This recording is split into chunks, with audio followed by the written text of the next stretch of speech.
Being a game developer feels like throwing your ideas against a wall and hoping that something sticks.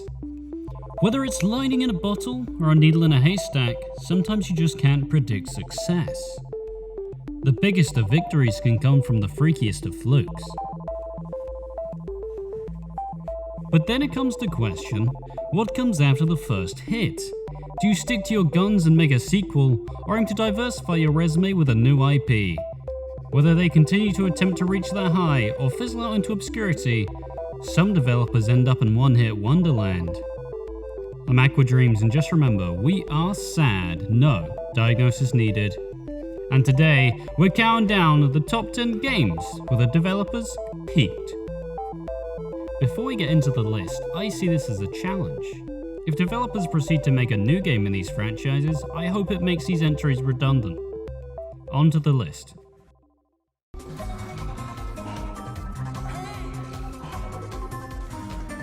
Pixel spent 5 years crafting Cave Story, which probably is one of the most influential indie titles ever. Being made by one man, Cave Story bounces from strength to strength. Whether it's the stylized artwork or the scintillating soundtrack, Cave Story established itself as one of the best indie games ever. However, that is apparently where it stopped. Cave Story was now being developed by Nicalis, and they were milking the Cave Story license on any console they could. It took 10 years for Pixel to develop a major project, and ultimately it fell short of what was expected. Interesting to know that if you make one of the most sought after freeware games, anything after that is going to be a footnote. It comes from a place of love to have Pixel put on this list, but from the lack of urgency of any further projects, one's got to assume that he didn't feel the need for another hit.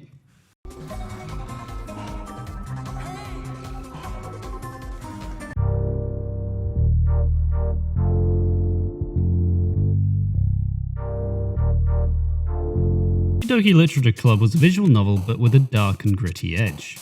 The blade cuts deeper than you'd imagine. What separates this from a normal visual novel is that your friend Sayori shows signs of being depressed, which leads to her imminent suicide. A moment that gets dramatically worse when you realize you could see the signs from a mile away. Throughout the game, you start to see that your literary companions may have signs of destructive thoughts and habits. And, through the meta, one by one you are left with Monica, to whom you need to delete to get rid of. Team Salvato has made no real attempts to replicate the success made by Doki, which had a surprising spike, and it appears that they were overwhelmed by its success. Team Salvato, I implore you to follow up. Your take on a visual novel is refreshing, especially in a genre which sometimes is just click, click, tits.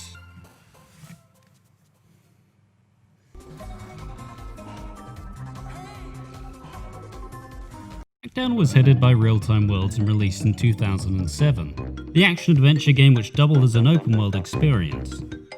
In the years following GTA 4, everyone was looking to stake their claim. Where other games went for a beige, depressing style, Crackdown went with colours and vibrance. Instead of being a gangster story, it decided to go for a more outlandish style, whence you pretty much become a superhero. To everyone's surprise, Crackdown sold impressively well and set precedents for the future of the franchise with this refreshing new IP. Everyone who bought and enjoyed this were anticipating a sequel, as were the developers. The first step in the wrong direction, however, happened when Microsoft promptly told Real-Time Worlds that they were not going to work on the next game, and it just proceeded from there. Crackdown 2 was given to Ruffian Studios, to which came out with as much impact as a fly on a steamroller. The third proceeded to be a shell of its former self and ultimately is a cash grab, which affirms that the first was best. You'd think that Crackdown's major lack of story as well as sandbox setting lets it down, especially regarding that open world games overtook a large majority of the gaming landscape and would do so for the further years to come. Something refreshing 12 years ago is just barren now. The reservoir's been milked for all it was good for.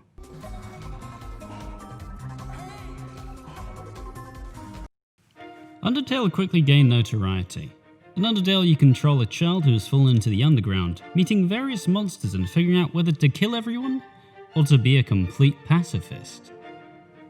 With some ridiculously catchy soundtracks and some of the best sound design of the last several years. Bouncing perspectives from perfect to air to bad or terrible, Undertale often has suitors and haters amongst the shop. However, said polarizing position leads to such great status within the gaming landscape. Perhaps with the heights that Fox hit, being a clear fan of Earthbound and a fantastic composer, he seems to now be enjoying a newly achieved glory as a musician. From guest composing for Pokémon and Smash, it's easy to assume that his games may never hit the height they reached, but the music will continue to grow and inspire. With a steady rise in games being made with game-making tools, and stylizing them is impressive. It just promotes the idea that if you make something unique enough, the possibility is endless. It's hard to argue that Fox may have peaked, but with complete respect I suggest that anything Fox puts out will be a success. Good luck to you, Mr. Fox.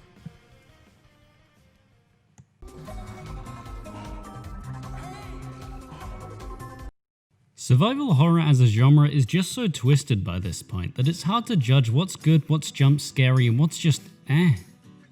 The last examples of good horror appear to be Resident Evil 7 and the remakes, whilst the last game that made everyone unsettled was Silent Hills, or PT, before Konami gave it the axe.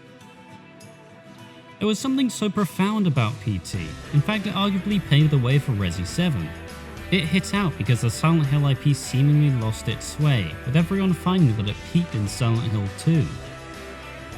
There was something so thick and dreamy about that fear-inducing atmosphere. There's something so dark and unsettling about Silent Hill 2. With every step you take a further look into the guilt and deteriorating mental state of James Sunderland. Guilt manifesting in everything rocks the player character to the core. My favourite display of James's grief is when he tells you that if you want to support the channel, make sure to press that like button, subscribe and press that notification bell to get notified of every upload. Now, as much as the other Silent Hill games weren't so much as a fall from grace, they just tried to replicate what made 2 so good. Perhaps they should have picked a different angle to go for rather than treading the same waters. 10 out of 10, great leg design though, keep it up.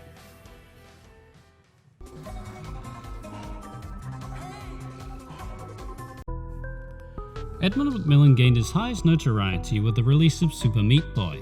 With the tightest controls, blaring chiptune, you won't find yourself staying mad at Meat Boy for long. This game is wondrously charming in that the mistakes you make are your mistakes, and not the game's. As a budding indie developer, selling over 1 million copies means you're made, but apparently this wasn't enough for McMillen. In 2011, McMillen released Binding of Isaac, of which would become one of the most influential roguelikes of the decade. With its heavy replayability and synergies amongst its items make it a game that you'll play for hours. The possibilities are endless. I have over 1,000 hours amongst the Binding of Isaac and its remake, and this amount of players echoed across the internet with millions of views and established many YouTube channels.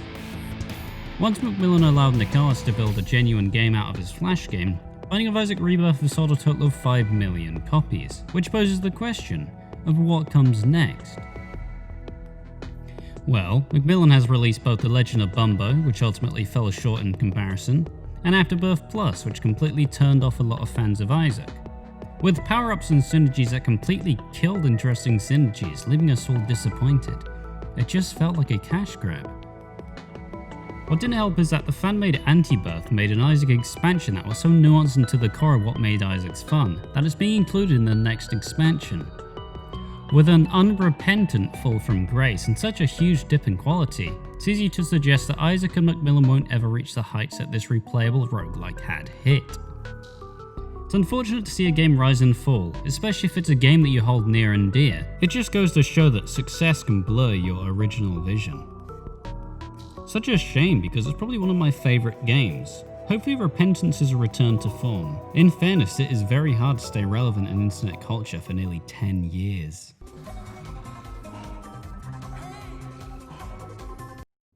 Deus Ex and Daikatana were released eerily close together, like if they were trying to release the best and worst games ever. Just remember that John Romero is about to make you his bitch. Suck it down. Deus Ex is an action RPG which was balanced wonderfully, with a story moderately eerie for the current time, where a deadly virus is spreading across the world and the only cure is kept in low quantity by the company who manufactured the virus and is looking to control the population. Yeah. May not be the best time to glorify conspiracy theories.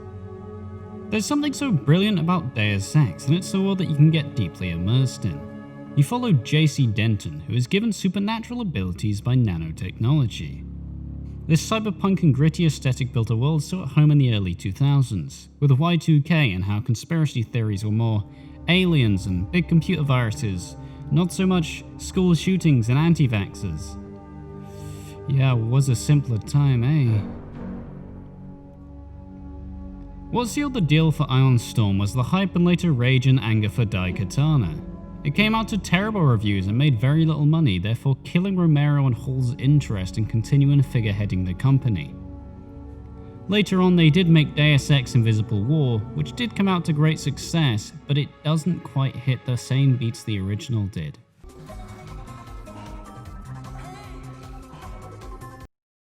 It pains me to put this on the list.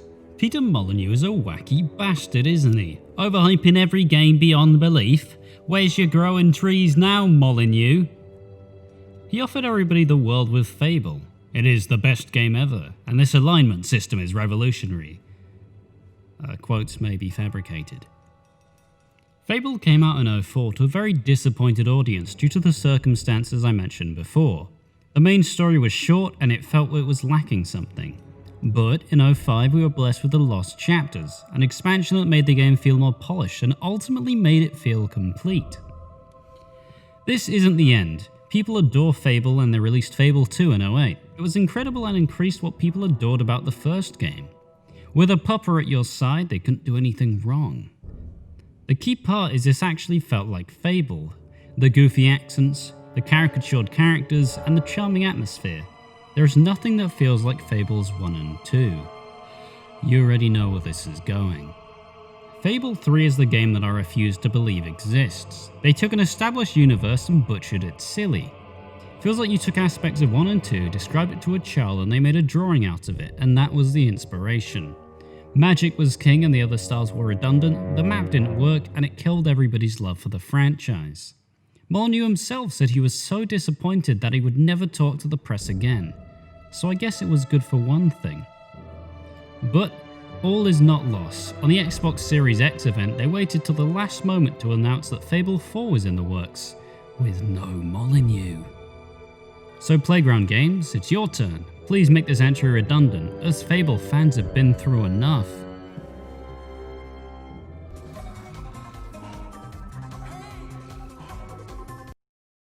In 1999, the first Medal of Honor was released, and it gave a facelift to the FPS genre, being a major influence on the output of World War II related FPS games in the upcoming years. It came out to critical acclaim and many see it as a groundbreaking release. They continued the success with Medal of Honor Underground in 2000, where you interestingly played as a woman. It came out well and people were very content. That wouldn't happen in today's society. Who wants to play as a woman, am I right, studio execs? This game's continued success allowed EA to drastically increase the backing behind Medal of Honor, and this led to the release of Allied Assault. Medal of Honor Allied Assault is genuinely seen as a peak in the franchise. Being a lot of people's first FPS experiences, with it rounding off certain shortcomings, it delivers a great experience which warrants the praise and love that it gets. Except the issue is this game led to more pressure from EA to really build Medal of Honor as a top level franchise. Many of the original team left and proceeded to create a cute little franchise that no one has ever heard of called Call of Duty, with another EA property called Battlefield in development. Medal of Honor's staying power started to dwindle, with each game slowly starting to lose the charm of Allied Assault and slowly morphing into just another war game, of which Call of Duty and Battlefield continued to infringe on. The release of Medal of Honor Rising Sun felt disastrously unfinished, with the opening sequence of Pearl Harbor feeling fantastic, and the ending sequences of the game feeling like all fart and nay poo. Time was running out for Medal of Honor, and despite having all the successes in its favour, I think that the stressed importance of multiple new releases and titles strained the output for the worse. There is a clear reason as to why Battlefield and Call of Duty are series that have survived, and ability to adapt may be one of them.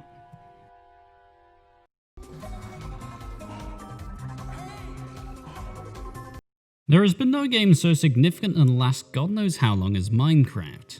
Originally being developed by Notch, it has reached over 1 million sales while still in beta, and it just grew from there to be the best selling video game of all time.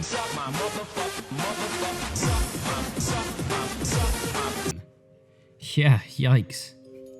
What makes Minecraft so special? Well, you do. You're given the blocks in a world to do whatever, with whomever. I feel like everyone has really vivid memories of Minecraft. Whether it's your expansive world, a server you moderated, or pissing about with friends, I know it personally has made a great dent in time in my life that I can't get back. Let's be glad there isn't an hour counter. Honestly, there isn't much I could say about Minecraft that hasn't been said 1,000 times over.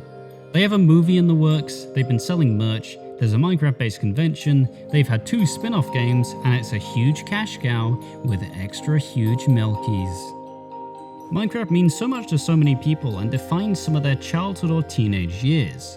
It'll be hard to imagine there being another Minecraft for a very long time, and whether or not they make a Minecraft 2 is beyond me. They could put out a Minecraft-based Dirt and people would buy it. In fact, there's no other thing deserving first place, because no matter what Mojang releases, it will never reach the heights that Minecraft did. Who knew the price of imagination was worth so much?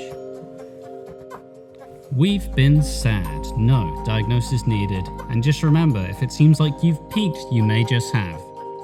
Ironically, this is the first video released on the channel, so if this video is my peak, well, bollocks.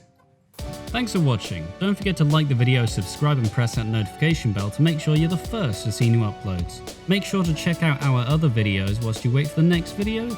And if you're feeling generous and want to see more and see it up to a week earlier, support us on Patreon, where you get access to our Discord server, bloopers, and have your name shouted out at the end of each video.